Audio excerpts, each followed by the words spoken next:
Desgenerados es un proyecto que busca ser un espacio de reflexión, crítica y cuestionamiento sobre las conductas, los comportamientos, las ideas y los discursos en torno a los estereotipos de género basados en la masculinidad hegemónica, tradicional y machista.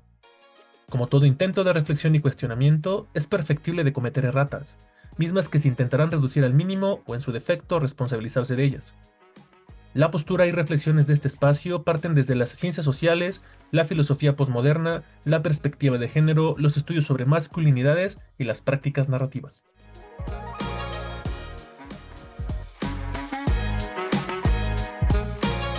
Bienvenidos, bienvenidas, bienvenides a aquellas personas que pueden estar viendo esto de forma asincrónica, porque además es la única manera en que lo vean porque estamos grabando esto, a su segundo episodio del podcast Desgenerados, un proyecto también venido de la colectiva Salán. Les saluda Humberto Martínez, psicólogo y terapeuta narrativo, y el día de hoy tenemos un tema que puede resultar escabroso, diría yo, problemático, diría yo, polémico, diría yo, pero hace rato, tras bambalinas, el invitado, el querido Cedric Lamonch, y yo hablábamos sobre que es importante hablar de este tema, ¿no? Que son los hombres sobrevivientes a abuso sexual. Pero antes de entrarle al tema, porque además la vez pasada no presenté como debería haber sido presentado a Iván, cuéntanos, Cedric, ¿de qué la giras, como decimos en México? ¿Cómo es que te ganas la vida? ¿Quién es Cedric? ¿Cedric llora? Cuéntanos un poco. Cedric llora, obvio. ¿Por qué no? Llora mucho, de hecho, pero no, ¿quién soy? La verdad, o sea, tengo 35 años, tengo casi 11 años viviendo en México, antes vivía en Francia Ok. y No se te nota el acento, ¿eh? Cualquiera podría decir que tienes acento como del norte de México, pero es una sorpresa escuchar que eres francés. gracias. Y te digo, pues en la vida, fuera de lo que estoy haciendo justo de lo que vamos a hablar, soy maestro de idiomas y aparte estudiante de psicología. Entonces Okay. tengo los días ya bien, bien llenos. Un poco para las personas que ven esto, poder ponernos de acuerdo pudo haber parecido muy fácil, pero por ahí tuvimos que cuadrar justamente este día y este horario para poder hacerlo. La invitación a Cedric nace de mucha inquietud y mucha curiosidad por abordar este tema, porque exista un espacio para hablar de aquellos dolores que aquejan a las identidades masculinas, lo voy a poner de ese tamaño, pues, porque en muchos espacios y foros de internet siempre suelo leer o suelo atestiguar cómo hay muchas personas que dicen, es que a los hombres también nos hacen daño, es que a los hombres también nos matan, a los hombres también nos violan, y es como así, pero generalmente y estadísticamente hablando siguen siendo otros hombres, ¿no? Entonces, este espacio busca también reivindicar y hacer un poco de justicia a las vidas de estas personas, de estos hombres que han sido afectadas del abuso sexual. Y un poco el camino para allá, Cedric, me parecería importante empezarlo por de dónde nace este proyecto que tienes en Instagram. Ya al final del capítulo pondré las redes sociales de ambos. ¿Cómo es que nace este proyecto? ¿De dónde nace esta intencionalidad? Cuéntanos un poquito. Mira, nace pues de mi propia historia, básicamente. O sea, yo fui víctima justo de abuso sexual de parte de un tío, o sea, el cuñado de mi mamá. Básicamente, si quieres para hacerlo no tan largo, cuando denuncié durante toda la investigación y todo, digo, mi historia fue hace casi 20 años, entonces pues era también otra época, otro contexto todavía más cerrado, más ciego, eh, pero justo por eso yo me sentía bastante aislado y nunca he encontrado, en el momento, en la época, no he encontrado un espacio en el cual hablaban justo de hombres que habían sido abusados o violados. Entonces, aparte del aislamiento que te puede provocar en nivel social en general, o sea, que sea familiar, que sea con amigos, etcétera, aparte de eso, pues sentía que yo era el único a quien le había pasado. O sea, Claro, entonces, pues fue algo bastante fuerte, porque las veces, digo, tuve suerte, o sea, tuve terapia, etcétera. Creo que ahí mis papás fueron 10 de 10 sobre esto, Pues igual buscaba como un lugar donde podía haber historias, ¿sabes? Como alguien como yo, literal, así. Buscaba el otro como yo para entender un poquito o sea, yo, cuál era esa etapa de vida, porque no entendía nada de ese momento, de lo que estaba pasando. Entonces, pues te digo, estaba buscando eso y nunca he encontrado. La verdad, o sea, mi historia también pasó en Francia, entonces todavía era otra cosa, pero creo que es bueno también señalar que, o sea, hay mucha gente que piensa en que Francia está muy avanzado y que muchas leyes y que todo, no, nada de esto, nada de esto, y sí vamos un poquito más avanzado que aquí, pero todavía vamos muy atrasado igual. Entonces, pues no encontré un espacio y de ahí dije, un día voy a hacer algo. Un día, el día que podré, haré algo sobre el tema y voy a visibilizar un poquito pues voy a hacer lo que necesitaba encontrar. ¿Sabes? Es muy egoísta, pero era eso, era de necesitaba eso, entonces yo lo voy a hacer y quien quiera se suma, quien quiera se sube al barco y todo, pero lo voy a hacer. Y al final, pues te digo, tardé que casi 10 no, tardé 14 años a lanzarme en eso, o sea, el tiempo de, ¿y cómo lo hago? ¿Y qué voy a hacer? ¿Y cómo lo voy a hacer? ¿Y a dónde lo voy a, o sea, sabes, como que mil preguntas y no sabía por dónde empezar, porque pues justo por el mismo tema pues, del tabú, no hay, o al menos nunca había un proyecto más o menos igual, entonces pues iba a ciego, entonces me tardé años a empezarlo y literal en la pandemia dije, pues ya no hay trabajo, tengo tiempo, me sobra el tiempo, casi tiempo y dije, pues es ahora o nunca, o sea, ya tengo tiempo de empezarlo y es chistoso porque lo empecé realmente pues de la cuenta de Instagram que sigue hoy, eh, pensando que a lo mejor me iban a seguir 40, 50 personas y ya incluido, creo que el 90% pensaba que iban a ser mis amigos y ya, de esas cuantas que no van muy lejos. Y al final no, o sea, fue sorpresa porque sí agarro bien, más de rápido de lo que pensaba y lo que me sorprendió, te voy a decir, es que hubo varios hombres que directamente, o sea, las pocas semanas de haber empezado ya empezaron a escribir y todo. Entonces, Y que no sé, ya perdón por interrumpirte, Cedric, tanto como nos dé la vida para seguir el pequeño guión que hicimos, esto de hombres que siguieron, a mí me pone a pensar cómo uno de los más grandes efectos que tiene esto en la vida de los hombres es que hay no sé cómo ponerlo, como un profundo mandato estereotipado de tienes que poder con eso solo. Y lo que te pasó es, no pasó nada, hagamos de la vista gorda, como decimos en México, y sigue adelante, no pasó nada. Pero el cuerpo tiene memoria, pero la psique tiene memoria, pero, ¿no? Y entonces me parece muy valioso justamente esto, como también proporcionar un espacio a otros hombres que tienen la vida atravesada por esto, eh, justo para hacer colectividad, para generar comunidad. sí, y es curioso, no pensaba que los hombres se iban a sumar a esto y todo, y sí, la verdad sí. Claramente tengo que decir que las que más empujaron el proyecto fueron las mujeres, como siempre está en primera fila y todo, y lo digo en muy buen sentido. Las mujeres son las que impulsaron, o sea, y que siguen impulsando más y más y más este proyecto, pero sí, o sea, la verdad sí, hay muchos hombres que empiezan a decir, bueno, ya me da igual, puedo seguir una cuenta.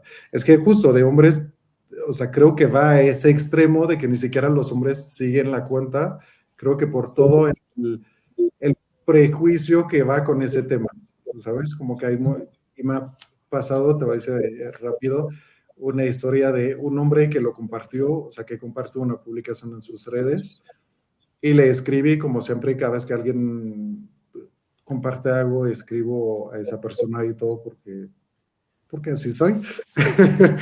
Pero esta persona a las que 4 o 5 horas lo borró y me dio curiosidad y le escribí y le dije, pues nada más pura curiosidad, ¿por qué lo borraste? Y me dijo, porque recibí demasiados mensajes pensando de gente que querían saber si a mí me había pasado o no, y como no me ha pasado, preferí borrarlo porque me dijo, no aguanté el peso que llevaba una publicación así. O sea, es de a este nivel. Y me dijo, no soportaba que la gente me preguntara si me había pasado, etcétera. Entonces, como que creo que este ejemplo demuestra que todavía hay mucho miedo sobre el tema. O sea, pero es bueno, o sea, al final, poco a poco ya va, la gente ya se va Y liberando. creo que otra, no quiero faltarle el respeto ni deshonrar la memoria de la gente que no está porque el COVID se la llevó, pero esto es de las cosas rescatables que podemos sacarle a la pandemia.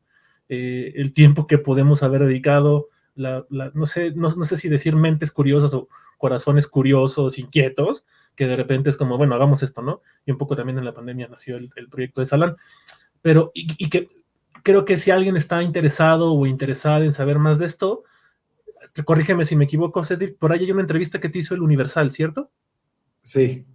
Que si alguien quiere ahondar más en esto, en el Instagram de Survivor Men's Project, podrá encontrar la entrevista y movernos, ¿no? Porque si no el tiempo nos va a comer y no nos va a dar chance de decirle todo lo que tenemos un poco planificado. Y entonces pienso que el segundo punto o el segundo tema que puede ser bien importante, Cedric, es, que creo que por ahí escribí mal, sobrevivientes. ¿Por qué sobrevivientes, Cedric?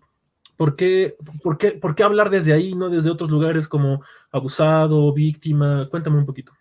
Mira, la palabra abusado, al menos para mí, siento que tiene una palabra, o sea, tiene un sentido muy negativo, ¿sabes? Como que te ponen en una situación de inferioridad, que si en un momento, al momento del abuso, sí fue el caso, porque son historias también que influyen mucho con el poder y todo esto, pero creo que después sí seguir hablando de abusado, como que tiene un peso muy negativo, o sea, muy fue abusado, es muy débil, ¿sabes? O sea, tiene un sentido así muy, digo, a mí no me gusta, la verdad no me gusta, no lo veo como un término bonito, si puedo decir. Pero, por ejemplo, el tema de la palabra víctima, eh, te voy a decir, el tema de esa palabra es bonito y no es bonito. Creo que depende de cómo se usa. Creo que hay dos formas de usarlo, o sea, de usar esa palabra y la forma en presente y la forma en pasado. Y generalmente usamos la palabra en pasado. Eh, yo podría decir, pues, fui víctima y creo que en ese sentido la palabra víctima la quiero de alguna forma porque significa que es algo del pasado, que ya no es del presente, ¿sabes? O sea, yo nunca digo soy víctima, sino siempre digo fui víctima, y la mayoría de las personas usan esa palabra en pasado. Entonces, en ese sentido, me gusta esa palabra porque se refiere indirectamente o simbólicamente a algo que ya no pertenece al presente, ¿sabes? Claro. Aunque, pues obviamente hay efectos que siguen en el presente y todo, pero es algo más en el pasado. Creo que la palabra sobreviviente es la mejor, por muchas cosas, o sea, te voy a decir por dos motivos en específico. Te diría sobreviviente porque significa que pues hemos pasado, o sea, hemos logrado avanzado después de una etapa muy dura, muy complicada. Y el segundo sentido es que, y ahí es un poquito más pegado a la realidad y un poquito menos padre el sentido, pero sobreviviente porque también hay mucha gente que no aguantan esas historias y que hoy no están. O sea, justo por haber pasado por eventos de violencia que literal, o sea, de un día al otro fue de suicidio, etcétera. Yo lo digo, te digo, o sea, lo intenté 2 veces, entonces lo entiendo perfectamente, o sea, suerte, hoy puedo decir suerte, aquí estoy. Pero sí, eso es sobrevivencia a la muerte, creo, que es eso, que son historias que llevan muy fácilmente a la muerte, que sea de forma decidida, o sea, por la persona, pero también por todo lo que involucra en tema Claro, de claro. consumo de droga, etcétera, que a veces no era la idea de la persona, pero pues hay tantos abusos en esas historias después de sustancias que pues por eso sobrevivimos. Y me dejas pensando un poco, por lo menos desde el lugar en que lo habito, cómo suelo acompañar a las personas cuando vienen a consulta conmigo, que es algo que he aprendido, pues no es algo que yo me inventé, es que el lenguaje tiene un poder y tiene un sentido. Sí. Y cuando me ha tocado mayormente acompañar a mujeres que han experimentado, vivenciado algún tipo de abuso sobre sus cuerpos, hay muchas mujeres que me han dicho, no me quiero asumir como víctima porque pareciera que estaba pasiva. Y punto en algún taller, que no sé si tú logres ubicar a Tania Aguirre, que es una terapeuta feminista narrativa, disidente, y no me acuerdo qué otras blasones tiene Tania, que la admiro mucho. En algún taller con Tania nos contaba justamente esta situación de puede resultar reivindicante no asumir o no verbalizar las víctimas, aunque en el marco de la legalidad tiene un sentido, ¿no? Sí. Tiene un sentido. Pero pensemos en hablar de ellas como afectadas, porque vieron su vida, su cuerpo, su emoción, su cognición, su placer, su gozo, afectado por la decisión que tuvo uno u otros o varios o quienes sean, ¿no? Y esta idea de la pasividad, y también lo pensaba un poco porque puede ser un tema que la intención que tenemos hoy es que no se vuelva más un tema tabú, que tal vez que aparezcan por ahí algunas risas o algunos chistes que no sean irrespetuosos para nadie, es que haga que se normalice hablar de esto para que pase menos veces de las que pasan, ¿no? O por lo menos esa es la intención que tenemos, no sé qué tanto va a funcionar, pero quiero llevarlo a este lugar de que pareciera que las víctimas son pasivas, y no es cierto. Las víctimas, hombres o mujeres, o identidades trans, que también hay mucha violencia hacia las identidades trans, no es que no hayan hecho nada para defenderse, no estuvieron pasivas. Hicieron cosas para sobrevivir el asunto, para sobrevivir el abuso, el acto. Pusieron la mente en blanco, no pelearon, eran tres y tú eras muy pequeño o pequeño, te quedaste callado, lo hablaste con tu osito de peluche, tuviste un episodio de disociación y tienes una persona alternativa para poder hablar de eso. Hay muchas cosas que si hurgamos en esto, ninguna víctima es pasiva.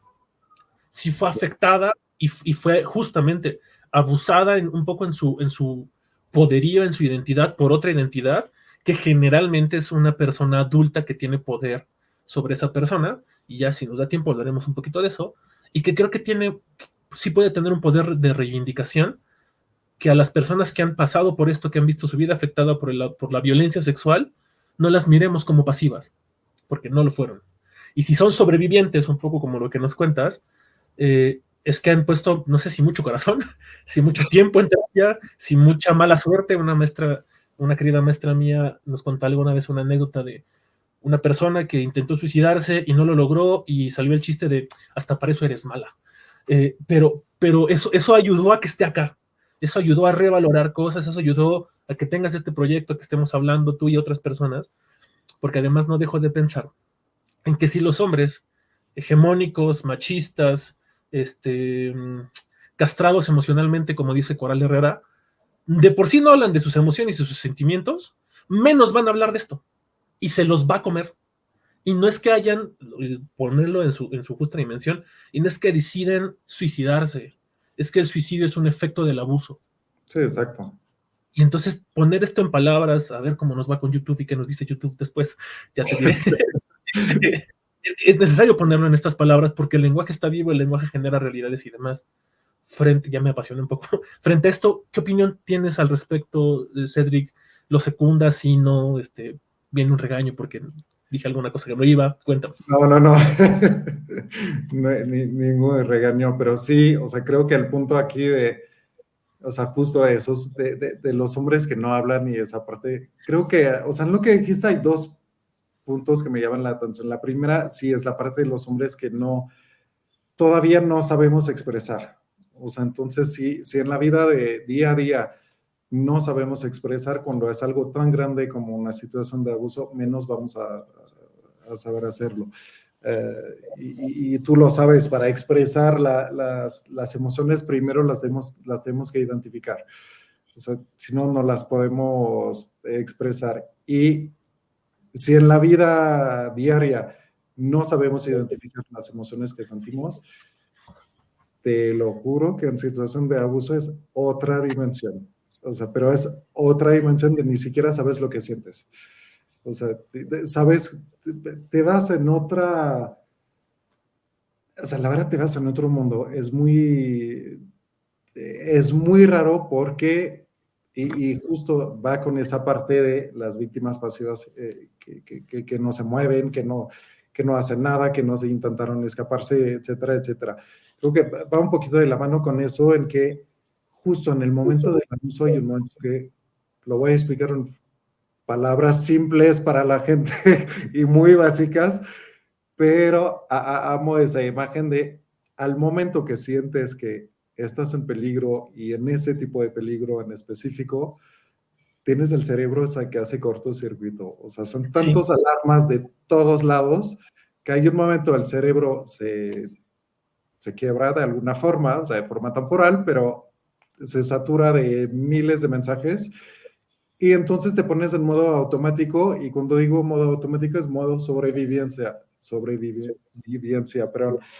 no te Y eso preocupes. es lo que mezcla a la gente con la parte pasiva, justo. No es que las víctimas fueron pasivas y no hicieron nada. Es que es tanta información que el cerebro ya no te permite tomar decisiones por ti mismo. Entonces, al momento que el cerebro te dice, ya hay demasiado peligro, quédate ahí porque si no te va a pasar tal, tal, tal, tal, tal, pues tú te quedas ahí y el cerebro te bloquea todo. O sea, y literal, lo digo por haberlo vivido, es no tomas tus propias decisiones, no te puedes mover porque el cerebro te dice que hay peligro, entonces no te mueves. Y aparte, y ahí es todavía el tabú, dentro del tabú es que hay víctimas que justo y las revictimizamos mucho con esto, es que hay ciertas víctimas que tienen una parte activa en el abuso. Es decir, o sea, el abusador está aquí, etcétera, pero justo por ese instinto de sobrevivencia, le vamos a dar lo que él está buscando, porque sabemos que entre más rápido lo va a tener, más rápido nos va a... Y ahí no es consciente, o sea, la verdad o sea, es el cerebro que dice, ya dale, porque si no, no te va a saltar. Entonces, no es que lo quieras, no es que participas tal cual, o al menos no de forma consciente, sino que, pues sí, obviamente, pues ahí son mecanismos muy de defensa, etcétera, y es mejor, como siempre digo, cuando alguien asalta a otra persona, si les piden el celular, lo van a dar directo, no lo van a pensar dos veces. Pues, los casos de abuso es igual, nada más que no quieren el celular, sino quieren el cuerpo. Y Claro, al claro. final es la misma reacción, pero demultiplicada, o sea, mucho Sí, más peligroso. y me dejabas pensando, quizá para pasar a al otro tema que tenemos ahí, estamos hablando de abuso de alguna manera generalizado, pero creo que pasa que abuso sexual, pasa también que los cuerpos de los hombres no se les da el valor que ameritan, porque si nos tocan en la calle una nalga, si nos agarran la entrepierna, que además son partes sexualizadas del cuerpo de los hombres, pareciera que no pasa nada y hay mucho juego homoerótico en el fútbol, que soy muy futbolero yo, y bla, bla, Sí, hasta bla. en las escuelas, ¿eh? O Claro, sea, claro, claro. ni siquiera en Mis el fútbol. amigos, o sea, sí, porque, y pensaba, llegaba a ese punto porque creo que tal vez pueda ser importante hacer esta diferencia de este tipo de abusos en tanto tocamientos, sin consentimiento, y abusos que atentan contra la integridad de tu cuerpo, de tu salud física, de tu salud mental. No quiero ponerlo en palabras porque no sé qué va a decir en la plataforma donde subamos esto, pero espero que sepamos a qué estamos refiriéndonos. Porque, claro, de repente me recordaste, y así rapidísimo es, alguna vez en el transporte público a mí me tomaron de la entrepierna y se me apagó el cerebro. Y en ese momento yo tenía 18 años y era como, soy una persona muy corpulenta. O sea, fácil si hubiera sido otro momento de la vida, no sé si hago algo, no sé, o sea, también esta cosa del ser hombre y grandote y demás, ¿no? Pero lo que pasó en mi cabeza fue, ¿es en serio que está pasando esto? ¿De verdad me está pasando a mí? ¿Me debería de gustar? ¿Debería de hacer algo? Y como fue de una estación a otra del transporte público, cuando reaccioné ya se había ido la persona. Y es muy bueno o sea, lo que acabas de decir, creo, de justo todas esas preguntas que te hacen al momento, en los primeros segundos, o sea, porque al final es un proceso súper rápido, pero esas preguntas que te haces de si realmente quería meterme ahí, si realmente yo mismo me metí ahí o no me metí ahí, no hice nada, o qué hice, o sea, ¿sabes? Te preguntas justo, te haces esas preguntas. Y el tiempo a veces que te hagas esas preguntas y que en el medio segundo que intentas buscar una respuesta, ya pasaste al otro lado. O sea, el otro lado, que es justo el lado que acabo de explicar, en algunos segundos ya tronó la mente y ya no puedes hacer nada. O sea, y es muy rápido, pero justo esas preguntas, pues son las que el tiempo que que te hagas esas preguntas ya pasaste del otro lado. O sea, y la gente que abusa lo sabe perfectamente también. O sea, saben perfectamente que te van a sacar de onda y el momento que te sacas de onda es el momento que ya ahí hay una falla y ahí se meten ahí, ¿sabes? Y ya tienen tu celular, ¿no? Que estamos hablando de Exacto. el símil. Y entonces, justo, Cedric, ¿por qué o para qué puede ser importante que hoy estemos hablando de esto? ¿Por qué para las personas que han visto su vida afectada por el abuso sexual en cualquiera de sus dimensiones, hoy estamos hablando específicamente de las identidades masculinas o de los hombres? ¿Por qué es importante que hoy estemos hablando de esto, Cedric? Mira, para mí hay dos líneas grandes aquí que son muy diferentes, pero que van muy de la mano. El primer punto de por qué hablarlo, simplemente porque hay gente que lo están viviendo, o sea, y que buscan una tercera persona que les puede sacar de esta relación, de este ambiente. Entonces, es importante que la gente entiende de qué se trata para que el día que alguien más necesite ayuda, esas personas están aquí y los pueden apoyar ya sabiendo de este tema. Entonces, primero, diría para las víctimas que hoy no han hablado, para prevenir el día que van a hablar. O sea, y que la gente sepa un poquito sobre ese tema y no caer directamente en ataques contra ellas o en revictimización directamente contra ellas. O sea, evitar justo eso. Y o sea, ahí es el sentido de salvar las víctimas o las personas que pasan por ahí. Por eso, primero es importante hablar de este tema. El otro punto importante que no vemos tan obvio es que entre menos lo hablamos, más dejamos en paz los acusadores, los abusadores, los violadores, etcétera. Porque mientras no lo hablamos, ellos tienen todo el terreno del mundo para hacer lo que quieran. Entonces, al no hablarlo, al no visibilizarlo, es darle paz por decir algo, al papá, al tío, al sobrino, o sea, al primo, a quien sea, es darle paz para que siga abusando del hermano, del hijo, del primo, del chiquito, del vecino, etcétera. Entonces, no hablarlo es permitir socialmente esos abusos. Tal cual, o sea, así de fácil. Si no se habla, pues no se ve. Si no se ve, no hay por qué reaccionar. Y creo que hay un punto también que, o sea, hay un punto que tú tocaste ahí 2, 3 veces de a ver si la plataforma nos deja. Y es muy cierto, es que llegamos a un punto en cual las plataformas, las redes, etcétera, y me ha pasado con publicaciones que he hecho, es que todo lo que toca el tema o de violencia o de sexualidad, ya ahorita todo está censurado. O sea, y es muy impactante como todo está saturado en redes y en plataformas y todo. Ya no se puede hablar de esto. Cuando al revés deberíamos de poder hablarlo libremente, pues hoy todas esas empresas censuran todo ese tipo de contenido. Y por eso es doblemente importante hablarlo, porque pues estamos en una sociedad que censura y censura y censura. Pero que no hace nada con los pedófilos, por ejemplo, que están en Instagram, que me ha pasado muchas veces de reportar y reporto cuentas, etcétera, nunca desaparecen esas cuentas. Y siempre dicen que no hay problema, que siguen las reglas de las redes. Entonces, justo por eso es muy importante hablar. Y me dejas pensando desde este lugar que también abandero o que he ido aprendiendo también desde tomar una postura política al respecto, que es guardar silencio te colude, guardar Exacto. silencio te vuelve cómplice de esto, ¿no? Que ciertamente también, o sea, somos dos tipos, quizá uno más eurocéntrico que otro, pero estamos avecindados en México que muy poco podemos hacer tú y yo en lo individual. Y que tal vez por ahí que hablemos de esto y que esté el proyecto vivo es para generar comunidad, una comunidad segura, una comunidad, no sé si esto raya en alguna cursilería barata, pues, pero una comunidad que abrace a estas identidades que de por sí les cuesta trabajo hablar del tema, que haya un espacio seguro donde no van a ser ridiculizados, ¿no? Mencionabas que cuando hiciste la denuncia en Francia hubo muchos obstáculos. Tal vez también podemos, y solamente es un espacio bien pequeñito de hablarlo para que no se sobredimensione, los hombres que viven abuso psicológico, físico y sexual de sus parejas mujeres, que se atreven a denunciar, son revictimizados. Y ahí también hay un asunto y una deuda histórica y social con estos hombres, porque me ha pasado que si me ha tocado acompañar estas historias, y lo primerito que dicen en las instituciones legales de México es, pues, déjele usted, cuádrala usted, y es como, si estoy viniendo aquí es porque pues no quiero hacer eso, ¿no?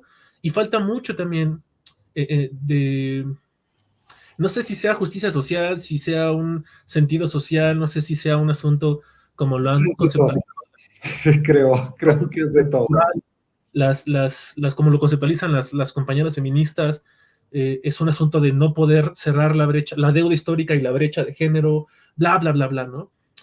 Porque hablarlo, y aquí es como contrapuntearlo, ahora que fueron las festividades decembrinas y demás, una de las páginas que sigo de una de las tantas páginas que sigo de Facebook, de Instagram, de feministas, había un afiche de nadie debería de convivir con su violentador o su abusador. Y publicaron o comentaron, a mí no me define que me hayan violentado o que hayan abusado de mí. Yo no tengo una relación con él en tanto que él es mi abusador porque me haría que yo perteneciera a él. No quiero librarme de eso. Definitivamente no quiero compartir la mesa con él. Y entonces contrapuntear es quizá también hablar de sobrevivientes y no de abusados o de que viven en esta condición, te saca de una comunidad a la que no quieres pertenecer, ¿no? Y que esto puede reivindicar que quieres pertenecer a otra comunidad o que toda la otra comunidad de no abusados también te pueda abrazar y cobijar y sostener, ¿no? Eh, esto un poco decimos en México, me lo estoy sacando un poco de la manga, pero con un sentido de conocer cosas. ¿Cómo lo miras de alguna manera desde tu lugar de expertise, Cedric? Mira, el caso, o sea, empezando por lo que dijiste al principio, el caso de revictimización directa está muy fuerte, la verdad. O sea, está muy, muy fuerte. Por ejemplo, yo cuando denuncié, el primer comentario que me dijeron allá fue, pues yo también tuve relaciones sexuales con mis primos y no estoy aquí haciendo brinche. Literal, o sea, la policía así, pum. De plano empezó así. Entonces, desde ahí te plantea el problema, ¿sabes? O sea, y ese comentario creo que fue bastante leve en comparación a lo que se escucha a veces. O sea, puede ser muy, muy, muy violento a veces, y más cuando vas a denunciar, no te esperas a recibir ese tipo de comentarios. Entonces, pues así, revictimización está en todos lados y de la publicación que decías de, pues nadie debería de vivir, creo, con su abusador y todo. Vivir con su abusador.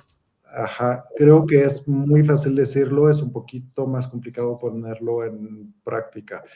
En sentido de que, primero, toda la relación víctima-abusador es una relación de manipulación a todo lo que da. O sea, como que los abusadores manipulan hasta hacer el coco wash, ¿sabes? Que ya no sabes si está bien, si está mal, si lo quieres, si no lo quieres, etcétera. Entonces, desde ahí, cuando no sabes lo que sientes de la situación o si ni siquiera entiendes la situación en cual estás, ¿cómo vas a salir de esto si no la identificas todavía? Porque tienes el abusador atrás que está todo el tiempo poniéndote ideas. Primero esto. Y el segundo punto de este es que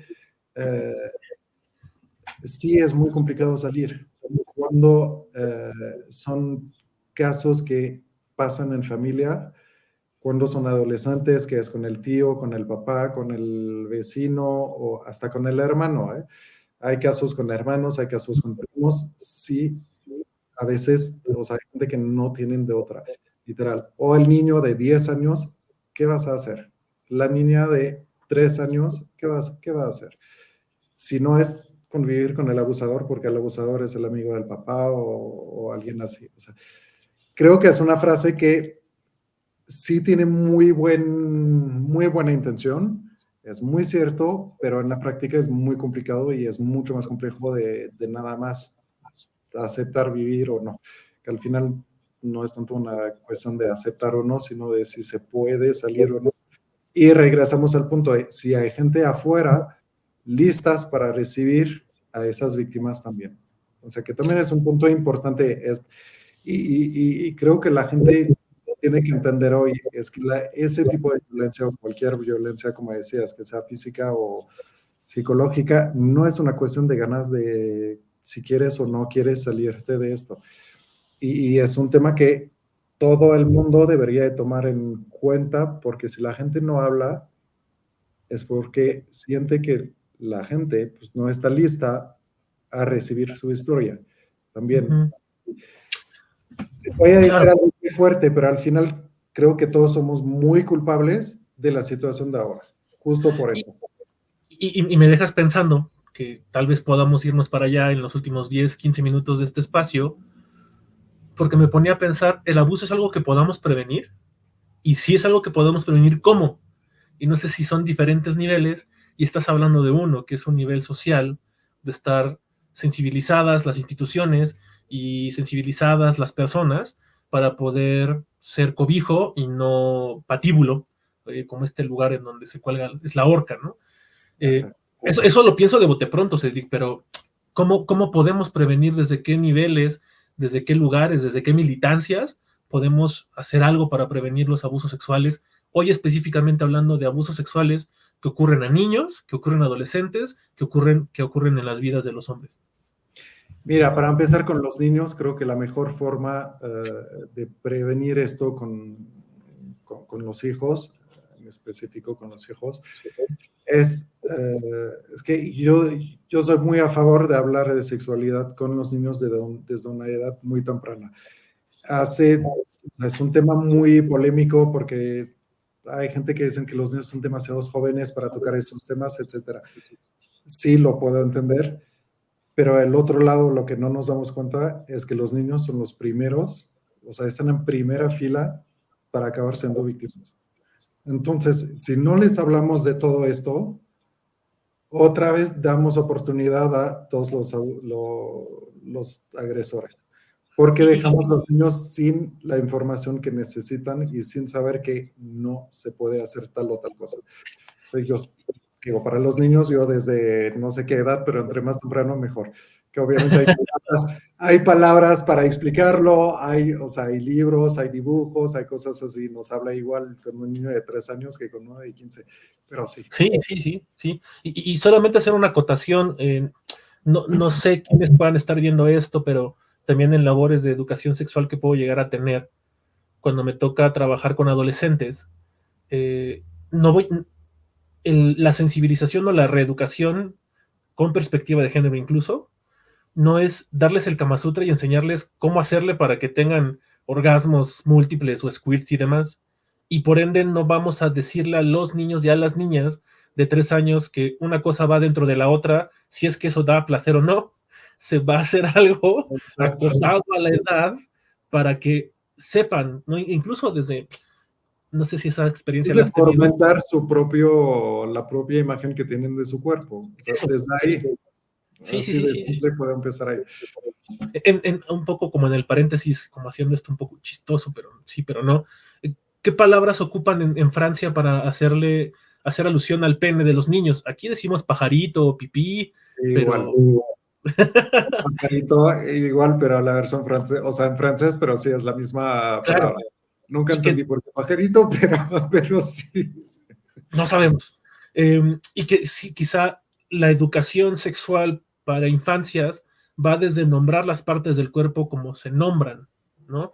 No sé si ahí puede haber, me pasó por la cabeza la voz de una maestra, si eso puede rayar en algún tipo de colonización de no sé qué cosa, pero al final el pene se llama pene y la vulva se llama vulva, y esas son tus partes personales e íntimas, y nadie deberá tocarles sin tu consentimiento si no es para limpiarlas, y aún así hay mucho riesgo de cosas, ¿no? Sí. Pero desde ahí vendría la educación sexual in situ, ¿no? O como por corte etario, quizá, Sí. a las infancias de 3 años o chiquitas, ¿no? ¿Por dónde más podemos hacer prevención de abuso, Cedric?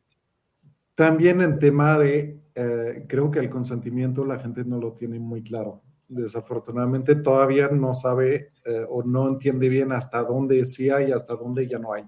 Eh, es decir, he visto casos, no directamente, pero en internet, etcétera, de gente que se graban, pero con gente que ya están no borrachos, lo que les sigue, o sea, que ya no están conscientes, o sea, que sea con alcohol, con droga, con lo que sea, pero este tipo de prácticas que hoy veo muy de moda, o al menos mucho más de moda de lo que podemos pensar, es que pues hoy la gente lo ve divertido o no sé qué otra palabra se puede poner, pero tiene relaciones con alguien dormido, por ejemplo. Se les hace muy morboso, si puedo decir, a ese tipo de relaciones con alguien más. Creo que desde ahí es que el sentido del consentimiento no está claro. Si llegamos a grabarnos en esos casos, a ver que hay películas que tratan de esto, o sea, tratan de esto, hablo de películas porno, que se aprovechan de ese tipo de situaciones y todo, es que el consentimiento no está muy claro para la gente y no entendemos hasta dónde hay y dónde no hay. O sea, sin caer en un extremo, pero claramente alguien que está borracho, aunque conteste las preguntas, la respuesta debería de ser ya no. O sea, debería de ser obvio, ¿sabes? Pero para mucha gente todavía no lo es. Y el problema, creo que también las redes sociales fomentan esa imagen de, a qué padre está dormido, está dormida, y entonces por ahí puedo intentar y a ver si se logra o no. Ahí hay una especie de mezcla que también que va con el porno que a mí no me, o sea, me preocupa mucho más bien porque la gente no está viendo lo que se nos va a caer encima en unos años, que va a ser muy, muy grave, muy grave. Y que hablar de consentimiento es toda una conversación extra. Ya en postproducción, tu servidor o quien se dedica a hacerlo, que dudo que sea alguien más porque no hay dinero para pagarle a alguien más, estaré poniendo fragmentos o en los comentarios, en la descripción del video pondré recursos como imágenes. Hay un afiche de la UNAM, del Departamento de Género, que habla sobre los diferentes niveles de consentimiento. No, no son niveles, algo que tiene que tener consentimiento, que es entusiasta, afirmativo, reversible, lo van a estar viendo en pantalla. Hay quienes han cuestionado la forma en la que se habla de consentimiento en un video muy famoso que es A Cup of Tea, sobre el consentimiento, pero yo les pondría, no digo que no hay cosas que hacer diferente en este video, pero hay una versión mexicana que es el consentimiento explicado con tacos. Entonces también es algo que puede funcionar porque alguien que está en estado de inconsciencia no puede comer tacos. No le obligues a comer tacos, no se los pongas en la boca porque se va a asfixiar. Entonces, Y hasta alguien que no tiene hambre desde ahí. no tiene hambre, ¿no? Claro. Sí, sí. Entonces, dime. No, decía así simple, o sea, sin poner ahí el alcohol o drogas o nada, alguien que no te quiere, que no tiene hambre no se va a comer los tacos. ¿No? Entonces, sí, igual, o sea, igual con este tema. Claro. Y que todavía tenemos ahí rascarle unos minutos a esto, porque creo que sí estamos hablando de cómo podemos prevenir. Eh, Creo que esto es, puedo atreverme a decir que es un abordaje universal. Un niño, una niña, un adolescente que llega y te diga, esto me pasó, créele. Es muy poco probable que esté mintiendo. Sobre todo, Sí, dime. o sea, es muy poco probable, creemos que es la mayoría de los casos, pero no es una minoría, o sea, que casi no es relevante, perdón.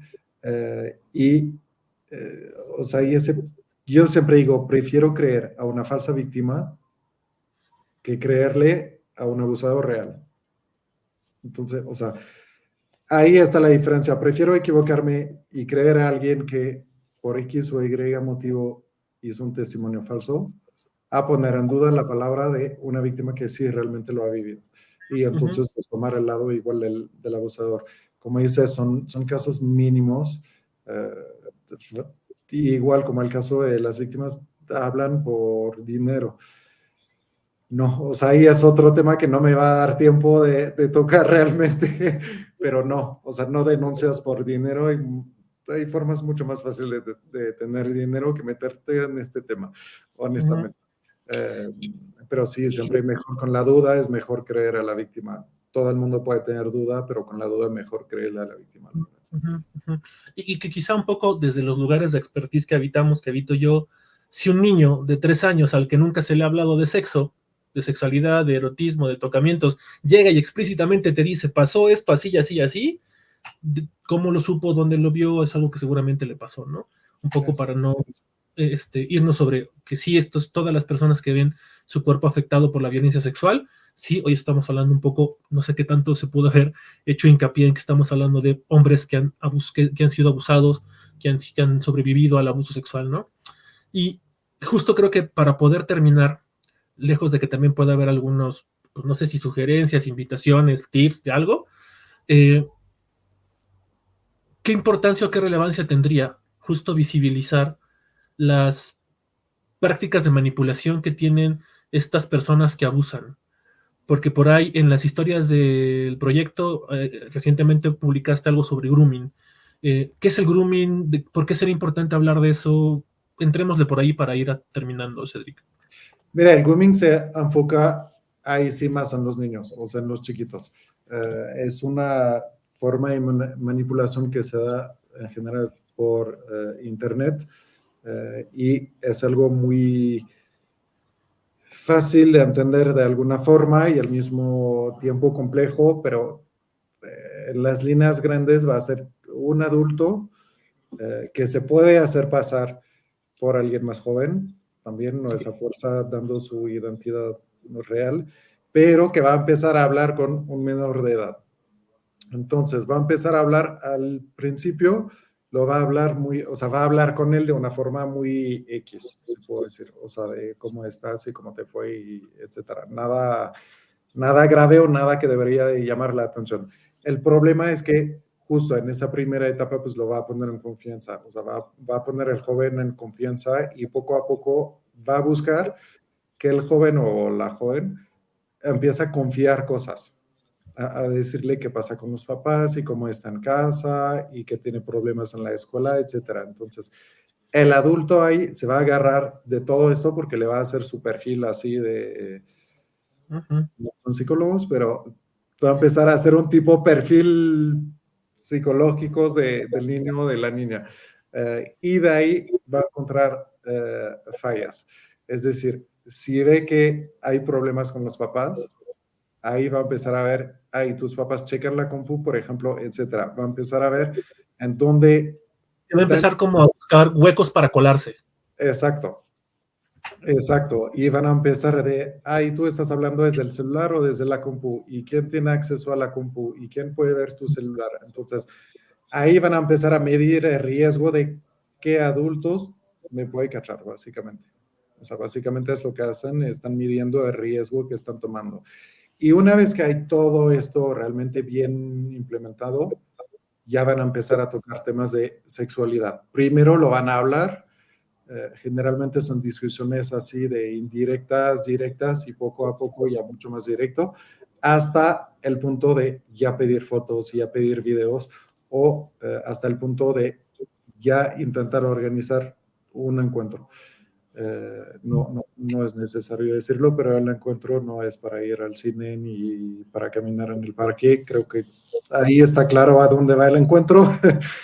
Y básicamente esto es el grooming. Ahora, el problema del grooming también es que por atrás pueden, la persona que se puede esconder atrás también puede ser personas de redes, o sea, de redes de pornografía infantil, etcétera. Entonces, las fotos que va a mandar la adolescente o el niño o la niña, ahí son fotos que no son, digo, si de por sí no son fotos inocentes, pues no son fotos que se van a quedar con la persona. En muchos casos la persona ahí se hace su álbum y de ahí empieza a vender y a vender y a vender todo ese contenido.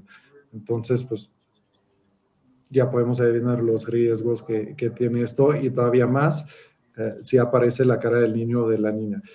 pensamos que lo vemos llegar así rápido, pero no. O sea, otra vez estamos con personas muy manipuladoras que saben perfectamente cómo hacer pensar de tal o tal forma. Entonces, sí se puede pasar con los niños chiquitos, pero también con adolescentes. Y adolescentes de 16, 17, igual van a caer o sea, sí pueden caer en esto. Ok, porque al final me hiciste pensar en que este comportamiento, esta práctica a conciencia de quien practica el grooming o quien se hace pasar por esto. Recuerdo que también hay otro concepto anglosajón que es el catfish, que creo que es ese, ¿no? Como el usurpar identidad, hacerse pasar por una persona que no es y con intenciones maliciosas. Exacto. Y nada más si me permites un último punto sobre esto. O sea, se debate todo ese tema de los niños en Internet y los abusos en Internet, etcétera. Y veo últimamente mucha gente que dice, pues sí, pero es la culpa de los papás. Nada más para aclarar, sí y no.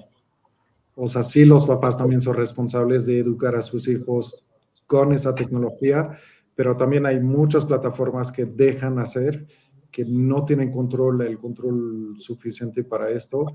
Y ¿quién no ha salido? Te voy a tomar una imagen, pero ¿quién no ha salido detrás de sus papás cuando teníamos 16, 17 y que los papás nos dicen que no podemos salir y al final nos escapamos y salimos? Mucha gente lo ha hecho, yo primero, o sea, ahí se lo digo y lo he hecho una cantidad de veces que ni quiero saber, pero es un poquito lo mismo. Los niños, si se va, un niño que quiere estar en redes, va a estar en redes, que estén o no los papás y que los papás estén al lado o no, controlan o no, va a pasar. Entonces no es únicamente la culpa de los papás, sino de todo un sistema ahí que está hecho desafortunadamente para llegar a eso. Y otra línea de ese sistema es que el sistema económico y político en el que estamos, capitalista, tampoco da oportunidad a que mamá y papá o cuidadores en primera instancia tengan tiempo para cuidar, para criar y para atender cuando trabajan 8 días a la semana, 30 horas, ¿no? Exacto. Porque el mundo se ha vuelto tan hostil, y no es una exageración decirlo, pues, que consume los cuerpos de todas y de todos y evita que tengamos este tiempo para atender, para criar, para cuidar, para cariñar. Y pues claro, si no tenemos tiempo, tengo la impresión de que somos más o menos de la misma generación, de latitudes diferentes, Cedric, y que quizá nosotros somos hijos de la televisión, Sí. y que no nos fue tan mal, ¿no? Pero con el mundo abierto de las redes sociales hay todo un tema ahí. Yo feliz de no haber nacido cuando ya estaban las redes sociales. Feliz. Nací en la última generación que ya todavía supimos medir un poquito, creo. Y entonces tal vez no somos tan de la misma generación. Pero bueno, suena un poco y el mood de cambiar de este tema que es importante a terminar, pareciera un poco plástico, pero bueno, también tenemos el tiempo encima.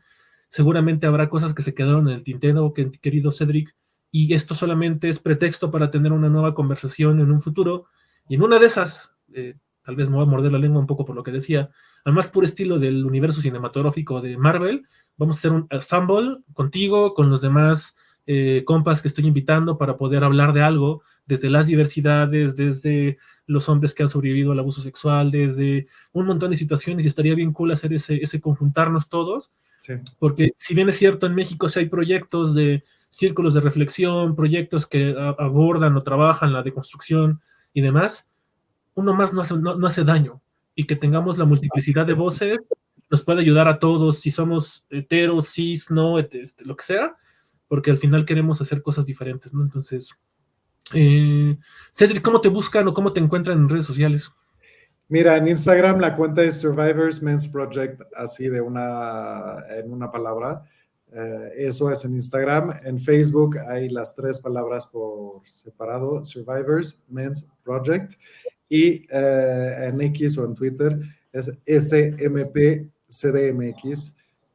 Eso es la cuenta. Y Okay. igual está en el sitio web que ahí es igual, survivorsmensproject.com. Si alguien se quiere acercar a ti para una consulta, lo que sea, a través de estas redes sociales. Sí, sí, yo manejo todas las redes, entonces ya. Entonces, si escriben, ya me van a escribir directamente a mí. Tú eres el hostess, tú eres el del almacén, tú eres todo. Exacto. Me suena muy familiar eso, no sabes cuánto. A mí me siguen en Instagram como sic-beto con doble T y con una O, -mtz de Martínez, y así prácticamente me pueden buscar también en las demás redes sociales, que además solo tengo Facebook. Y que no olvidar que este proyecto de Desgenerados es un proyecto de Salán Tejiendo Relaciones en Instagram y en Facebook nos pueden encontrar así. No resta más que agradecerte de nuevo la participación, querido Cedric, Sí, gracias y por la amenazamos con invitación. regresar y amenacemos ya sea que lo hagamos solos tú y yo o que lo hagamos en conjunto con los demás compas. Sí, con mucho gusto y de nuevo gracias por el espacio. Fue una ocurrencia y la curiosidad y muchas cosas. Hasta la Gracias. próxima.